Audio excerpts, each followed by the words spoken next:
السلام علیکم عاقل بھائی. وعلیکم میں السلام. مظہر بات کر رہا ہوں کراچی سے.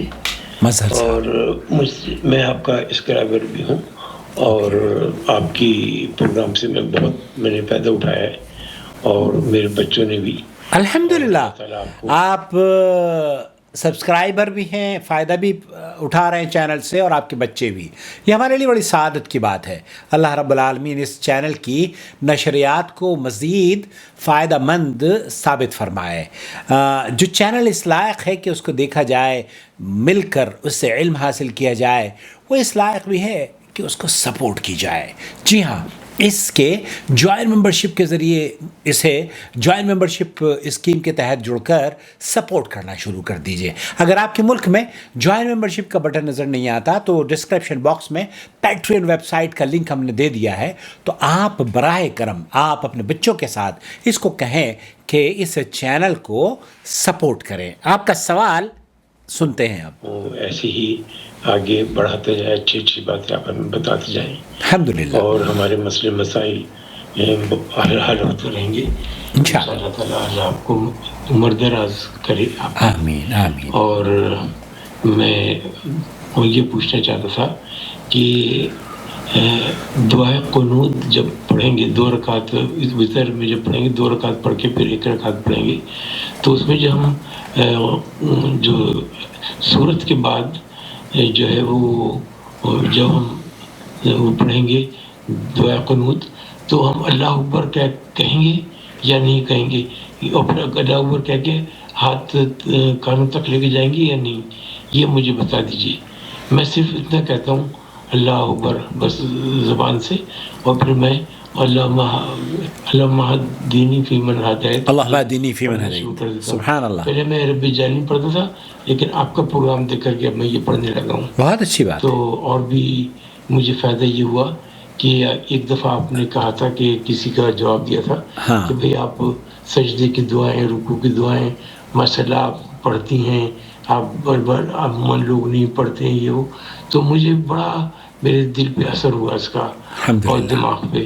پھر میں نے جلدی سجدے کی دعائیں، رکوع کی دعائیں، سبحان اللہ. نماز پڑھنے سے پہلے کی دعائیں، وہ اس کی تکبیر تحریمہ کے بعد کی دعائیں پڑھ یاد کر لی. وہ اللہم رب جبرائیل و میکائیل و اسرافیل، فجر کی اس میں نماز میں، وہ تہجد میں، یہ سب میں نے یہ اس طرح کے جو ویورز ہیں نا ہمارے، یہ میں سمجھتا ہوں کہ سرمایہ ہے نو ٹی وی چینل کا، اور ہر اس شخص کے لیے صدقہ جاریہ ہے یا جنت کے حصول کا ٹکٹ ہے جو کہ اس چینل کو جوائن ممبرشپ کے ذریعے سپورٹ کرتا ہے. آپ یقین جانیے ہم اس دنیا سے چلے جائیں گے، لیکن انہوں نے جو دعائیاں اور نیک اعمال کرنے اس چینل کی نشریات کو دیکھ کر شروع کیے ہیں، میرے اور آپ کے اجر میں اضافے کا سبب بنتے رہیں گے. خاص طور پر ان لوگوں کے لیے جو کہ اس چینل کو سپورٹ کرتے ہیں، چاہے وہ پیٹریون کے ذریعے کرتے ہوں یا رمضان المبارک میں. بہت سے لوگ ہیں جو کہ چینل کو سپورٹ کرنا چاہتے ہیں. براہ کرم ہم سے جڑ جائیے اور رابطہ کیجیے. آپ جو جاننا چاہ رہے ہیں فتوے کے بارے میں، میرے پاس ایک فتویٰ ہے، اور یہ 1444 ہجری کا رمضان ہے نا، آج 44 ہجری ہے اور ہم 1415 کی بات کر رہے ہیں، جس زمانے میں میں نے خود ایک خط لکھا تھا اس مسئلے میں. میں نے خود شیخ عبدالعزیز بن باز مفتی مملکت سعودی عرب کو خط لکھا تھا، اور ان کا جو جواب آیا تھا وہ میں نے نقل کیا یہاں پر، اور اس کے اوپر یہاں پر مہر بھی لگی ہوئی ہے، وہ آپ کی خدمت میں پیش کرنا چاہتا ہوں. کسی نے پوچھا تھا کہ ہم چند عرب طلباء جو امریکہ میں زیر تعلیم ہیں اور یہاں بعض اسلامی مراکز و مساجد میں فرض نمازیں اور دیگر نوافل مثلا صلاۃ التراویح باجماعت پڑھتے ہیں. ہمارا سوال یہ ہے کہ ہم بعض پاکستانی اور ہندوستانی بھائیوں کے ساتھ تراویح پڑھتے ہیں جو کہ 23 رکعت مع دعا یوں پڑھتے ہیں کہ 20 رکعت تو 2 ادا کرنے کے بعد بیٹھتے ہیں، دعا قنوت شروع کر دیتے ہیں، پھر دعا سے فراغت کے بعد 3 رکعت اکٹھی کرتے ہیں مغرب کی طرح، وطر پڑھتے ہیں، جبکہ تیسری رکعت میں رکوع اور سجدے کے درمیان ایک زائد تکبیر کہتے ہیں جس کا تذکرہ آپ کر رہے ہیں اور رفع دین کرتے ہیں، اور اس کے لیے یہ حجت کرتے ہیں کہ وطر مغرب کے بالکل مشابہ نہ ہو۔ تو کیا اس صورت میں نماز وطر مشروع ہے، اور کیا حنفی مذہب میں اس کی کوئی دلیل موجود ہے، یا یہ کہ یہ بدعت اور دین میں اضافہ ہے؟ اور کیا ایسے امام کی اقتداء جائز ہے، یا کہ ہم اپنی مسجد میں مشروع تراویح الگ پڑھیں؟ جبکہ امریکہ میں اکثر اسلامی مراکز میں یہی طریقہ رائج ہے، مگر اس کا شرعی حکم معلوم نہیں، لہذا ہمیں فتویٰ درکار ہے۔ اللہ تعالیٰ آپ کو جزائے خیر عطا فرمائے اور ثواب عطا فرمائے۔ یہ سماحت الشیخ یا دارالافتاء جو سعودی عرب کی فتویٰ کمیٹی ہے نا، ان کو امریکہ سے خط لکھا گیا تھا۔ اب آپ کمیٹی نے، جو فتویٰ کمیٹی ہے، اس نے جو جواب دیا تھا سن 1415 ہجری میں رقم 17249 پر، وہ آپ کی خدمت میں پیش کرنا چاہتا ہوں۔ فتویٰ کمیٹی نے مندرجہ بالا سوال پر غور و فکر کرنے کے بعد یہی فتویٰ صادر کیا کہ 20 رکعت پوری کر کے دعائے قنوت کے نام سے یوں دعا کرنا بدعت ہے، جس طریقے سے ہمارے یہاں ہندوستان پاکستان میں ہر مسجد میں ہوتا ہے، اور بعد ازاں 3 رکعت اکٹھی مغرب کی طرح ادا کرنی بھی جائز نہیں، جیسے کہ حنفی مذہب کی اکثر مساجد میں ہوتا ہے، الا من رحم اللہ۔ اکثر لوگ، میں بھی جب حنفی تھا نا، میں بھی ایسے ہی پڑھتا تھا بھائی میرے، حقیقت تو یہ ہے۔ سعودی عرب میں آنے کے بعد جدہ سے جب میں نے یہ خط لکھا سماحت شیخ عبدالعزیز بن باز کو، تو انہوں نے یہ فتویٰ مجھے بھیجا تھا جو انہوں نے امریکہ کے اسٹوڈنٹ کو نقل کیا تھا۔ تو شیخ فرماتے ہیں کہ مغرب کی طرح ادا کرنی 3 رکعت وطر بھی جائز نہیں ہے، اس لیے کہ رسول اکرم صلی اللہ علیہ وسلم نے 3 رکعت اکٹھی مغرب کی فرضوں کی طرح نہیں پڑھنے سے منع فرمایا ہے۔ البتہ اگر تینوں رکعتیں درمیانے تشہد کے بغیر لگاتار پڑھی جائیں تو کوئی حرج نہیں۔ یہاں آپ دیکھ سکتے ہیں میرے چینل پر 3 رکعتیں پڑھنے کا صحیح طریقہ وطر کی نماز کا، لیکن جو احناف جس طریقے سے پڑھتے ہیں نا، پہلے 2 رکعت پڑھیں گے، پھر بیٹھ جائیں گے، پھر کھڑے ہوں گے، پھر سورہ فاتحہ پڑھیں گے، پھر اس کے بعد وہ کہیں گے سورہ اخلاص پڑھیں گے، اور پھر اللہ اکبر کہہ کے ایسے سینے پر تو ہاتھ نہیں باندھتے، بار کر ہاتھ باندھ کے وہ لوگ کیا کرتے ہیں، اللہم انا نستعینک ونستغفرک، یہ دعا جو دعائے نازلہ ہے، قنوت نازلہ، وہ پڑھتے ہیں۔ حالانکہ دعائے قنوت نازلہ کی بجائے وہ دعا پڑھنی چاہیے جو کہ اللہ کے رسول صلی اللہ علیہ وسلم نے اپنے نواسے کو سکھائی تھی، اللہم اہدنی فیمن ہدیت وعافنی فیمن عافیت وتولنی فیمن تولیت وبارک لی فیما اعطیت۔ یہ جو دعا ہے یہ یاد کر لیجیے۔ تو شیخ بن باز یہ فرما رہے ہیں کہ مغرب کی طرح فرضوں کی نماز پڑھنے سے اللہ کے رسول صلی اللہ علیہ وسلم نے منع فرمایا ہے۔ البتہ اگر تینوں رکعتیں درمیان تشہد کے بغیر پڑھ لی جائیں تو جائز ہے، کیونکہ نبی کریم صلی اللہ علیہ وسلم نے بعض اوقات اس طرح وطر 3 پڑھے ہیں لیکن بیچ میں تشہد میں نہیں بیٹھے، اور وطر کی تیسری رکعت میں رکوع سے اٹھنے کے بعد ایک زائد تکبیر کہنی بھی بدعت ہے، اور یہ بے بنیاد اور بے دلیل ہے۔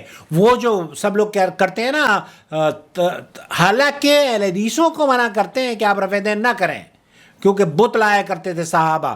اب جب بت لایا کرتے تھے صحابہ تو آپ وطر کی نماز میں رفع دین کیوں کرتے ہیں؟ یہ کہاں سے آیا تھا یہ بت؟ اس کا کوئی جواب تو دے۔ بہرحال یہ من گھڑت بات ہے جو کہ رفع دین کے قائلین نہیں ہیں، وہ آپ کو بیوقوف، میں معذرت کے ساتھ بیوقوف بنانے کے لوگوں کو یہ کہتے ہیں کہ آپ بت لایا کرتے تھے، حالانکہ بت کا کوئی قصہ قرآن و حدیث میں موجود نہیں ہے۔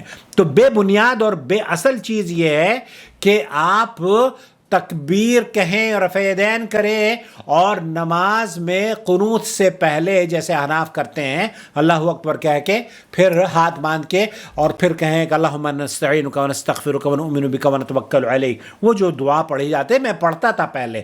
بہرحال تو یہ بدعت ہے۔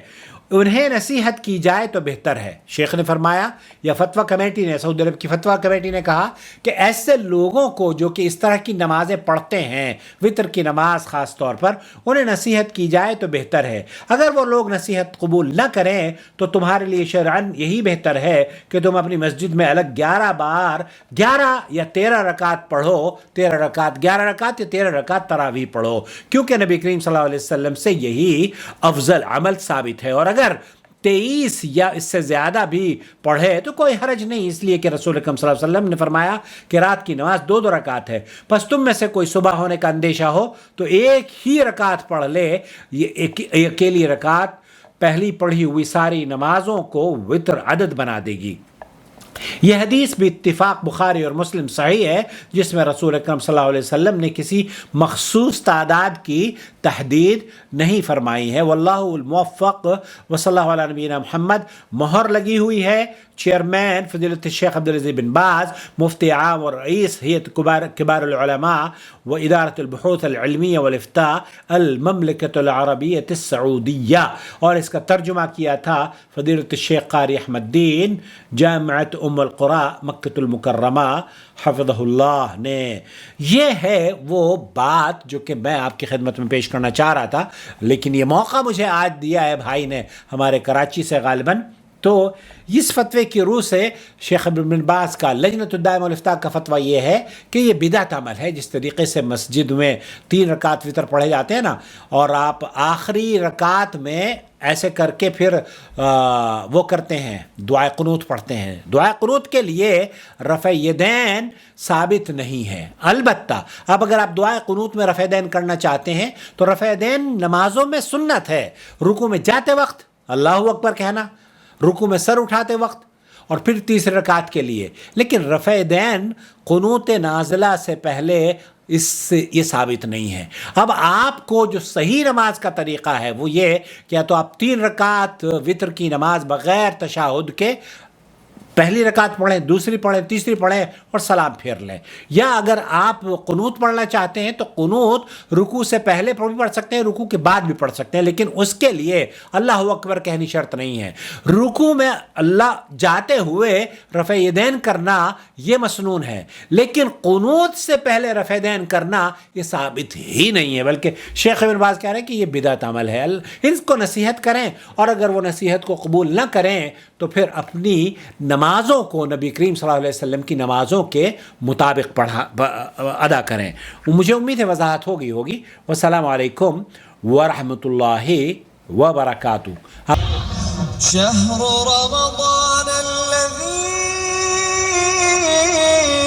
أنزل فيه القرآن هدى للناس وبينات من الهدى والفرقان